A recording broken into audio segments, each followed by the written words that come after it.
La plupart des races de chiens courants françaises sont relativement récentes. Ça se compte en quelques siècles pour la plupart et sont directement issus de notre Saint-Hubert. Le Saint-Hubert, lui, on le retrouve dans la nuit des temps. C'est tout simplement parce qu'on le relie directement à la légende de Saint-Hubert, légende qui n'en est peut-être pas une, mais qui est quand même connue de tout le monde, puisqu'il est devenu le saint patron des chasseurs, à savoir que Saint-Hubert, qui vivait une vie de débauche, un beau jour, entre les bois d'Incer, aperçut le Christ, et le jour de cette apparition, il aurait fait le vœu de se consacrer au culte et de ne plus chasser. Où la légende s'arrête, c'est que, en réalité, effectivement, dans les Ardennes françaises, les moines de l'abbaye de Saint-Hubert élevaient des chiens. Ces chiens, ils ne les utilisaient pas comme des chiens de chasse, étant donné qu'ils vivaient dans la forêt des Ardennes, qui est une forêt dont on sait qu'elle est certainement la plus complexe d'Europe, qu'on s'y perd très facilement, qu'on y perd le sens de l'orientation. Ils se servaient de ces chiens pour faire de ce qu'on appellerait maintenant de la recherche humanitaire et rechercher les gens qui se perdaient dans la forêt. Et ces chiens étaient tellement prisés qu'ils en offraient régulièrement au moins 5 au roi de France tous les ans. Lesquels rois de France, eux-mêmes, faisant de l'élevage et chassant abondamment avec, en offraient à leurs meilleurs amis, de temps en temps les rois d'Angleterre, parce que c'est quand même arrivé. Ce qui fait que déjà à cette époque-là, nos chiens sont passés déjà outre-Manche. En Angleterre, le Saint-Hubert porte un autre nom. On l'appelle Bloodhound. Donc les rois de France chassaient avec nos Saint-Hubert, ce qui fait que on sait très bien que ce qu'aiment les rois, les gens qui aiment les rois l'aiment aussi. Mais le jour où les rois n'ont plus été aimés, ce qu'ils aimaient n'a plus été aimé non plus. Ce qui fait que le Saint-Hubert, un beau jour, est passé de mode. Alors on lui a reproché tout un tas de choses. On lui a reproché de ne pas bien s'ameuter, on lui a reproché d'être trop lent, on lui a reproché tout un tas de choses. On a oublié qu'il avait une gorge superbe, qu'il avait un nez exceptionnel. Et les gens qui avaient quand même encore conscience de ça se sont arrangés pour le sauver. Alors les Anglais, on les a déjà cités, comme ils en avaient déjà beaucoup, ils les ont conservés, ils ont continué à chasser avec et à les élever. Les nobles protestants aussi, qui, après l'édit de Nantes, sont passés dans ce qu'est l'Allemagne actuellement. Ils ont su utiliser le nez exceptionnel de cette race pour déjà fabriquer un chien spécialisé dans la recherche du grand gibier blessé. Quand je dis un chien, c'est d'ailleurs 2 chiens, puisque le Saint-Hubert est à l'origine du rouge de Hanovre et du rouge de Bavière, qui sont les 2 seules races au monde à faire exclusivement de la recherche au sang. Donc, le Saint-Hubert a été exporté en Allemagne. Il est parti aussi aux États-Unis avec les colons. L'utilisation la plus particulière et peut-être la plus choquante aux yeux des gens qui en a été faite, où on l'a utilisé comme chien de police, notamment pour rechercher des gens qui s'évadaient de prison. Donc c'est vrai que là, on lui donnait un caractère un petit peu plus, dramatique, dans le sens que là, c'est plus de la recherche humanitaire, c'est bien de la recherche sur l'homme, mais uniquement pour le capturer. Donc en France, il n'y en avait pratiquement plus, et ça a duré comme ça quelques siècles, jusqu'il y a, on peut dire, une trentaine d'années, où, sur la base des quelques sujets qui restaient, un certain nombre d'éleveurs passionnés se sont remis à élever du Saint-Hubert en important des chiens, notamment des États-Unis, d'Angleterre bien évidemment, de tous les pays qui pouvaient disposer de souches, de bonnes souches.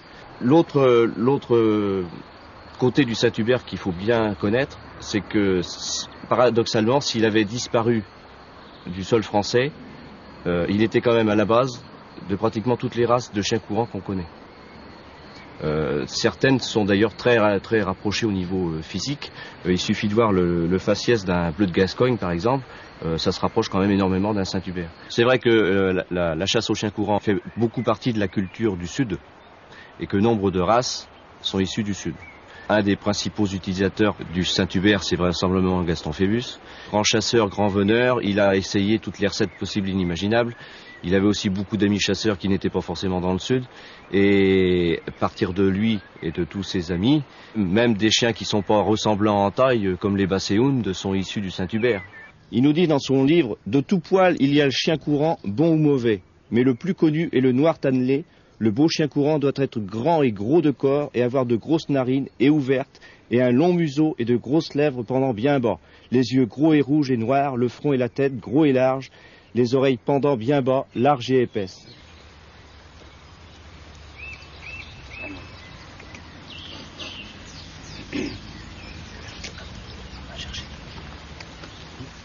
bon, madame. Travailler. Hein? On va travailler. On va chercher le sanglier. Oh, dis madame. On va chercher le sanglier. Dis. On va y aller. On va chercher. Hein? Ici. Ok. On va chercher. Cherche là. Là, tu l'as bien. Là, oui. Oh là, oui. Cherche. Là, mon copain. Là. Oui. Oui. Le chien de Saint-Hubert est un chien qui est très collé à la voie. C'est un ligné à l'origine, c'est un chien qui est utilisé et qui a été utilisé pendant de très longues périodes pour faire le pied. Il nous sert à embûcher les animaux de façon à pouvoir attaquer et attaquer des chasses à la brisée. C'est-à-dire que l'on marque les entrées des animaux qui sont sortis des bois et qui sont retournés se reposer dans les bois. On marque les entrées en faisant le tour des enceintes avec ces chiens-là, ce qu'on appelle chiens de limier. Outre ses qualités de limier, c'est un excellent rapprocheur. Ce sont des chiens très très oreillers. Cette façon de travailler qu'ont ces chiens-là, qui ont un grand cou, qui ont des grandes oreilles, leur permet de recevoir les émanations mieux que tout autre chien. Outre le travail de limier qu'ils font, donc, on les utilise également pour rapprocher, c'est-à-dire pour lancer l'animal, disons, sur des pieds frais de la nuit, ou même lorsqu'on chasse, comme certains le pratiquent, à la baude, on arrive à prendre des pieds très intéressants et qui, lorsqu'on peut accompagner ces chiens-là de lanceurs, de bons meneurs, nous font faire des chasses qui sont mémorables.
C'est un chien qui a été sélectionné durant des années, beaucoup, pour chasser le cerf, pour chasser le sanglier, c'est-à-dire des odeurs fortes. C'est un chien qui ne dédaigne pas de broussailler. Ce sont des chiens qui sont assez imbus de leur force. Effectivement, un paquet de Saint-Hubert, d'une dizaine de Saint-Hubert qui pèsent dans les 50 kilos, représente 500 kilos de poids. Sur un sanglier qui va faire 100 kilos, ils aboutissent, disons, à des prises lorsque les sujets sont trop peu importants.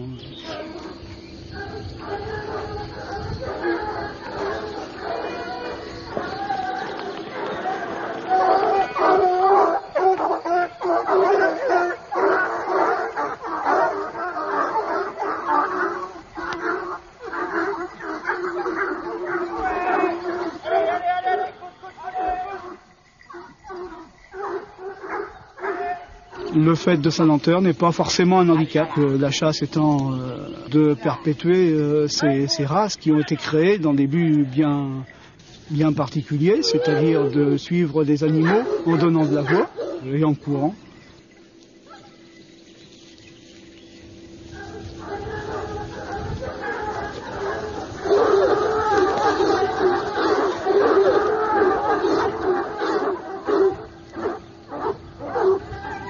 Ce sont des chiens qui s'ameutent très facilement. C'est un chien d'ordre et qui justement est malgré son caractère emporté sur l'animal est très très souple de conduite. Et un lot d'une quinzaine de Saint-Hubert se tient très bien.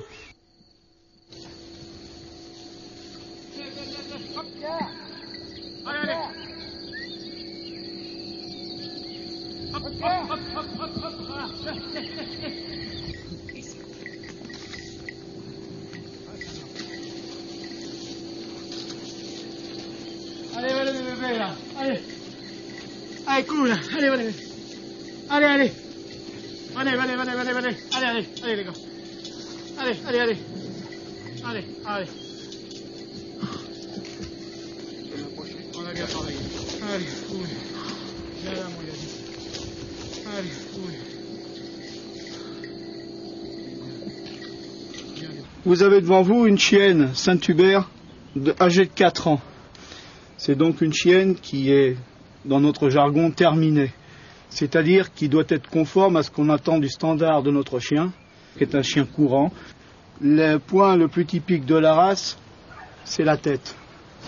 Cette tête qui est grande dans toutes les dimensions, hormis la largeur, vous remarquerez la tête est très très étroite par rapport à sa longueur, avec un stop assez peu marqué, comme la majorité de nos chiens courants, un léger busque sur le chanfrein, ce qui est un signe de qualité, des lignes de crâne qui doivent être parallèles au maximum, une bonne babine qui tombe d'au moins 5 cm. La tête du Saint-Hubert est caractérisée par des plis, par une peau très lâche qui crée des plis le long des joues. Les yeux paraissent profondément enchâssés. Ils sont la plupart du temps assez recouverts par les cils de fait de cette laxité de peau. Il serait souhaitable que le standard veille justement à ce que l'on conserve des yeux sains, donc que cette laxité ne soit pas poussée au maximum. C'est un chien lent qui est muni de très grandes oreilles et le standard nous dit que l'oreille doit dépasser largement la truffe. Cette oreille est tire-bouchonnée avec une attache assez fine qui est placée bien en dessous du niveau de l'œil. Le chien de Saint-Hubert doit avoir un cou suffisamment long, une épaule suffisamment oblique pour pouvoir courir en maintenant la tête au sol, de façon à pouvoir capter les effluves tout en courant. C'est un chien qui toise au garrot 67 cm pour les mâles et 63 cm pour les femelles, avec une tolérance bien entendu de 2 cm pour les meilleurs sujets. Il est bien évident que compte tenu de la taille de ce chien, le poids est assez important parce que la membrure est très importante. Les membres sont très forts. Là, nous avons une chienne avec, comme tout Saint-Hubert, avec une épaule qui doit être suffisamment oblique, un pied de chasse qui est assez peu courant chez les chiens courants, qui normalement, pour avoir des sols bien résistants sur les terrains caillouteux, devraient plutôt être de lièvre ou de loup. Et ça, en fait, c'est une curiosité de notre race. On doit avoir une ligne de dos, bien entendu, comme tous les chiens, suffisamment soutenue, bien droite. Le fouet du chien de Saint-Hubert est un fouet très fort, qui doit être porté très élégamment, mais jamais retourné trop gaiement sur le dos, ni en trompette. Ce fouet, on sait que nous, chasseurs, il est particulièrement important dans les changements de direction. Changement de direction effectué par tous nos chiens. C'est le balancier. Les Saint-Hubert sont de base noir et feu, unicolore feu, ou robe mélangée de noir et de feu. Nous avons deux robes ici, deux robes noir et feu. Une robe particulièrement délavée sur la chienne, ce qui n'est pas recherché, et une robe avec des feux très soutenus, ce que nous souhaiterions le plus, c'est-à-dire conserver ces coloris de chiens qui dénotent une parfaite pigmentation.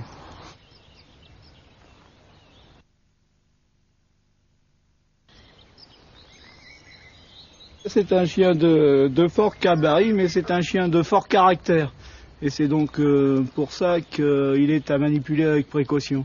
Notamment en ce qui concerne les mâles qui, bien sûr, de par leur physique, ont une affection qui est des fois un peu débordante ou Leur caractère de chien de meute, des fois, reprend le dessus dans une vie de famille. C'est un chien qui a besoin d'énormément d'exercice. Et l'exercice de base pour tout chien de chasse, à mon avis, c'est la chasse. C'est un exercice où ils peuvent se donner pleinement. Tandis que des chiens qui resteraient cloisonnés dans un espace trop confiné ne pourraient absolument pas y vivre et avec une garantie de caractère conciliable avec une vie de famille. Une babine pendante, c'est un chien qui bave. Et un chien qui bave, c'est un chien qui va salir les moquettes. Quand on secoue la tête, forcément, il y a quelques projections jusqu'au plafond. Le gabarit important va faire qu'un chien qui va se déplacer risque d'emmener la table de salle à manger. Et ça arrive fréquemment. Ce sont des chiens qui sont très attachés à leur maître, très attachés aux enfants. Mais il ne faut jamais oublier que le Saint-Hubert est un chien de meute et que dans toute meute, il doit y avoir un chef de meute et que le chef de meute, c'est forcément l'humain. J'ai eu l'occasion de reprendre des chiens de Saint-Hubert après l'âge d'1 an qui avaient été très mal éduqués, qui avaient pris possession des meubles, canapés, autres, ce qui fait que la vie n'était plus possible, qu'il faut absolument jamais, se montrer agressif envers un chien de Saint-Hubert, qui ne comprendra pas. Tout se fait avec gentillesse, avec douceur et avec fermeté. Et la fermeté passe par la voix, par le ton. Et il faut surtout aviser les futurs acquéreurs et les acquéreurs de chiens de Saint-Hubert que lorsqu'ils prennent un Saint-Hubert, ils prennent un animal avec un fort caractère et que donc il faut prendre ses précautions.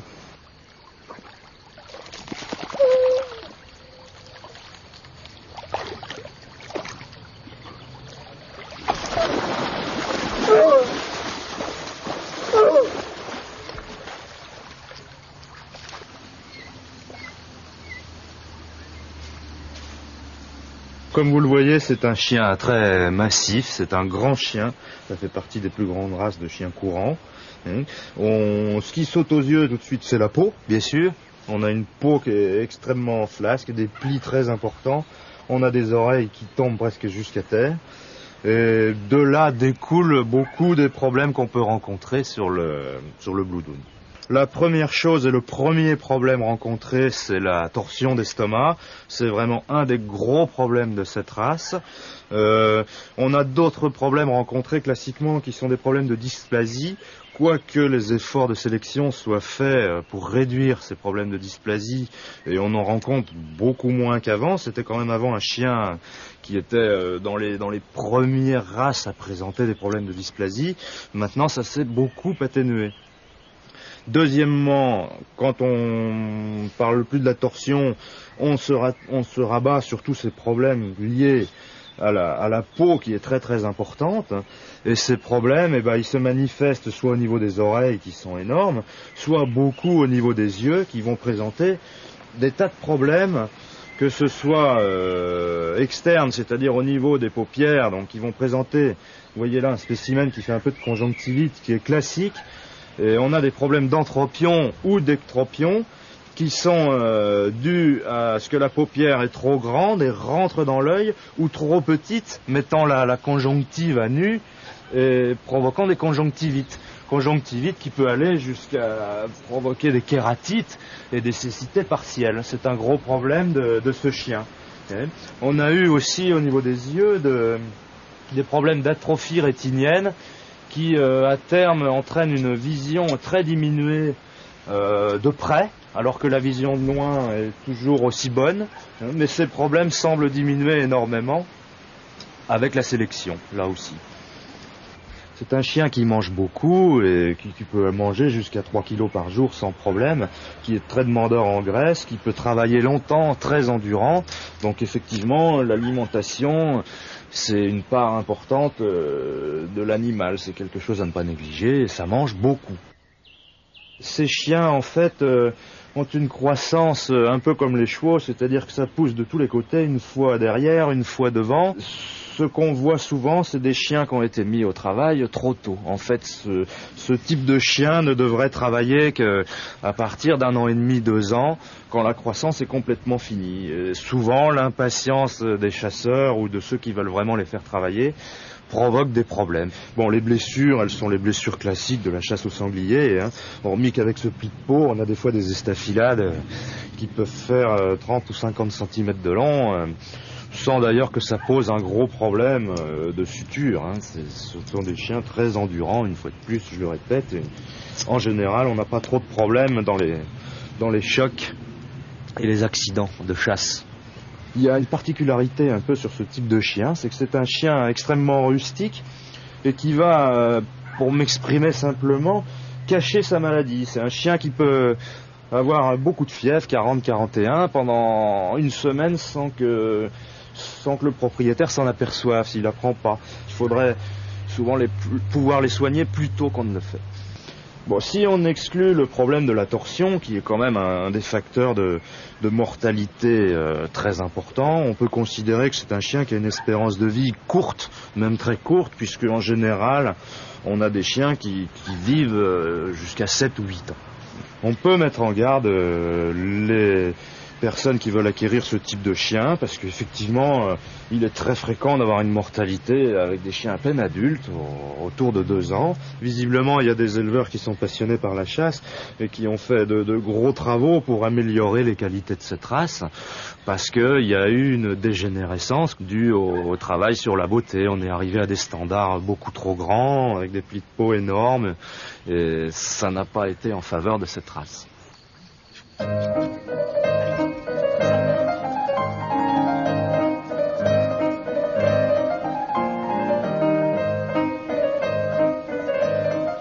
Bien là, vous avez un chien de Saint-Hubert de 3 mois et demi qui est complètement dans le type de la race.